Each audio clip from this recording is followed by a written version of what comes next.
My name is Emma Carter, and I am 24 years old. I used to live with my dad, my stepmother, and my older brother, Jake. But everything changed when my stepmother made a demand that pushed me to leave. One evening, I came home from work, exhausted as usual. I worked long hours to help cover the household expenses, even though no one ever acknowledged it. As soon as I stepped inside, I saw my stepmother, Linda, sitting at the kitchen table. My dad was next to her, flipping through the mail. She looked up at me with a cold expression. "We need to talk." I sighed and sat down, already knowing this wouldn't be good. "You're an adult now," Linda said, crossing her arms. "If you want to live in this house, you need to start paying rent." I blinked, confused. Pay rent?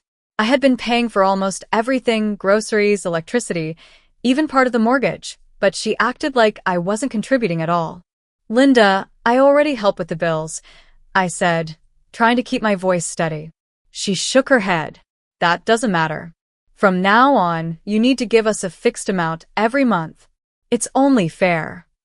I turned to my dad, hoping for support. "Dad, you know how much I already pay. Why are you okay with this?" He sighed and put the mail down. "Linda's right, Emma. You live here, so you should pay your share." My heart sank.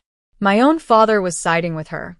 What made it worse was that they thought my brother, Jake, was the one paying for everything, but it was actually me. Jake barely contributed, but Linda always treated him like a prince. That was the moment I made my decision. "Fine," I said, standing up.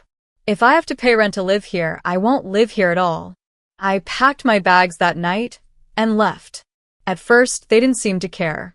They probably thought Jake could handle the expenses. But soon, they would realize the truth. And that's when everything would fall apart. Leaving home should have felt like a fresh start, but instead, it felt like a storm was brewing. As I closed the door behind me that night, dragging my suitcase down the driveway, I kept waiting for anyone, to call me back. But no one did. "No. Where are you going?" "No, let's talk about this." Nothing. They didn't care. I had some savings, so I checked into a small motel for the night.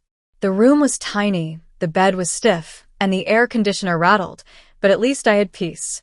For the first time in years, I wasn't under their roof, and that meant something. The next morning, I woke up to 0 missed calls. Not from Dad. Not from Jake. Not even from Linda. I sighed, shaking off the disappointment. If they didn't need me, I didn't need them either.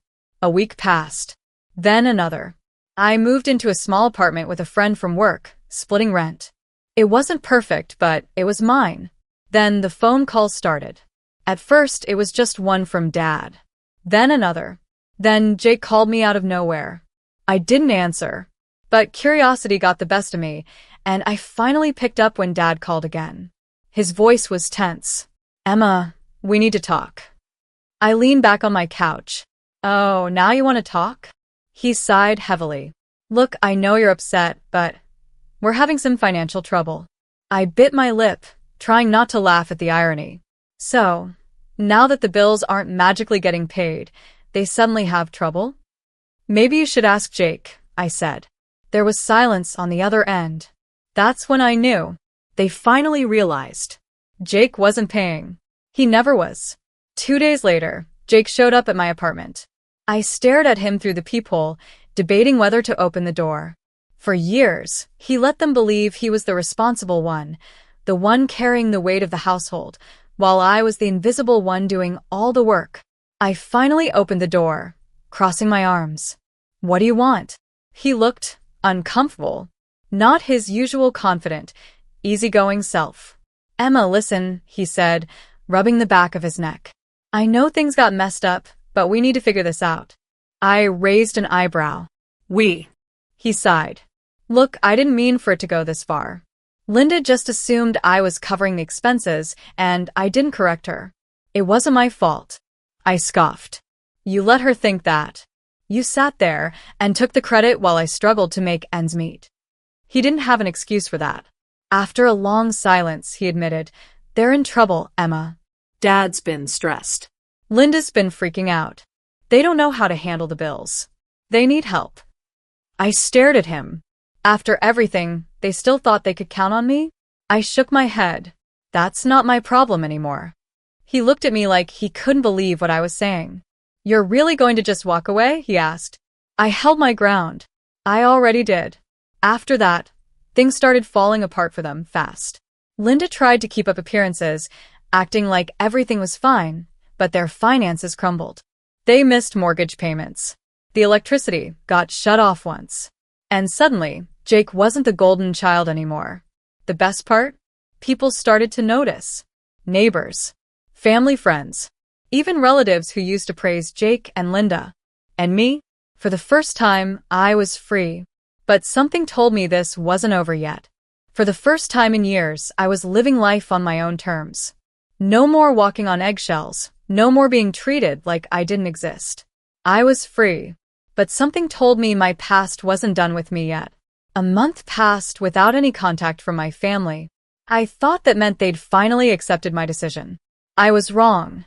One evening, after a long shift at work, I came home to find Linda standing outside my apartment building.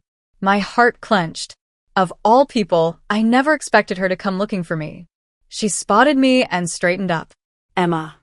I debated turning around and walking the other way, but something about the way she looked, stressed, tired, desperate, made me pause. What do you want? I asked, keeping my voice steady. She let out a heavy sigh. I think we should talk. I crossed my arms. Talk about what? How you forced me to pay all the bills, gave Jake all the credit, and then kicked me out when I finally had enough? She pursed her lips. That's not what happened. I laughed bitterly. Oh, really? Then tell me, Linda, what had happened? She hesitated. For the first time in years, she didn't have a sharp comeback. She looked away, like she was trying to find the right words. Finally, she spoke. We're losing the house. I wasn't surprised. I had seen this coming the moment I left. But hearing her say it out loud, that was different. Jake can't afford to pay everything, she admitted. We thought. She stopped herself. I raised an eyebrow. You thought what? That I'd come crawling back? That I'd feel bad and fix everything for you? She said nothing. I shook my head. Not my problem. She looked up sharply. Emma, this is your family. That word, family, stung. She had never treated me like family. I took a deep breath. No, Linda. Family doesn't treat each other the way you treated me. I was nothing but an ATM to you. And now that I'm gone, you're realizing that you made the wrong choice. She swallowed hard. I made mistakes. I blinked.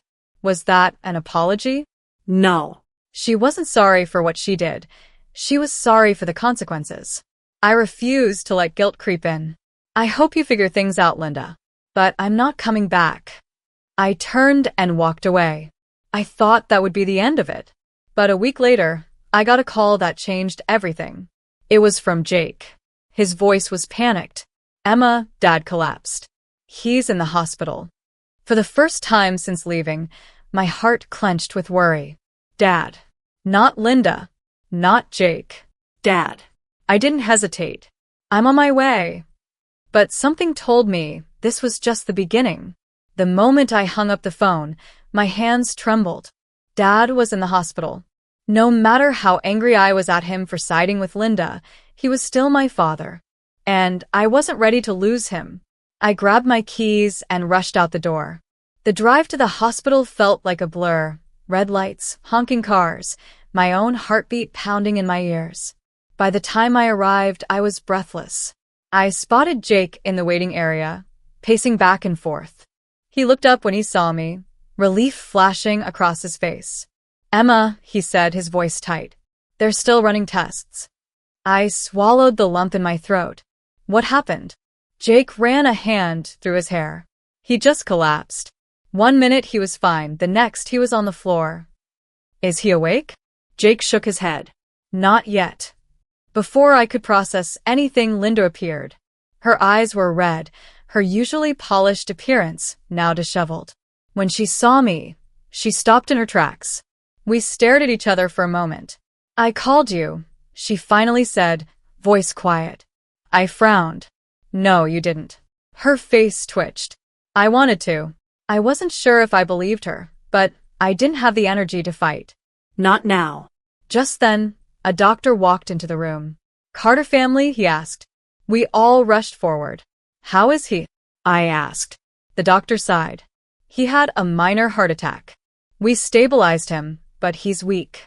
He needs rest, a healthier lifestyle, and less stress. I exhaled. A heart attack. My father wasn't invincible after all. He's awake if you want to see him. I stepped into Dad's hospital room, my chest tightening at the sight of him. He looked small in the bed, his face pale and tired. Hey, Dad, I said softly. He turned his head slowly, eyes landing on me. For a moment, he just stared. Then, to my shock, his eyes filled with tears. Emma, he whispered. I swallowed hard, stepping closer. He took a shaky breath. I messed up, didn't I? Tears burned my eyes, but I refused to cry. Yeah, Dad. You did. He nodded slowly. I let Linda control too much. I should have stood up for you. I stayed silent, letting him talk. I knew you helped with the bills, he admitted. I didn't want to fight with Linda. It was easier to pretend everything was fine. I bit my lip. Easier for him, but not for me. He reached for my hand. I'm sorry, Emma. For the first time, he truly sounded like he meant it. I squeezed his hand gently. I don't know if I can forgive you yet. He nodded. I understand. And for the first time in years, he actually did. As I stepped out of the room, I saw Linda standing nearby. She looked defeated. I walked past her, but she called out, Emma, wait. I sighed. What, Linda? She hesitated before whispering, Are you really never coming back? I turned to her, tilting my head. Why do you care? You wanted me gone. She looked away. I didn't think it would turn out like this. I crossed my arms.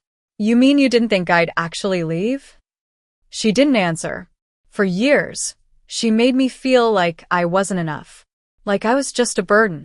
And now, she wanted to act like she cared? I took a deep breath. I wasn't the same girl who let her walk all over me.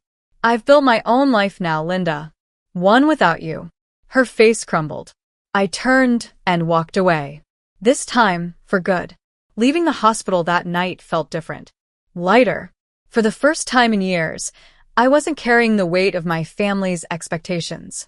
I was free, but freedom came with its own challenges. I drove back to my apartment, my mind racing. Dad had apologized. For once, he actually admitted he was wrong.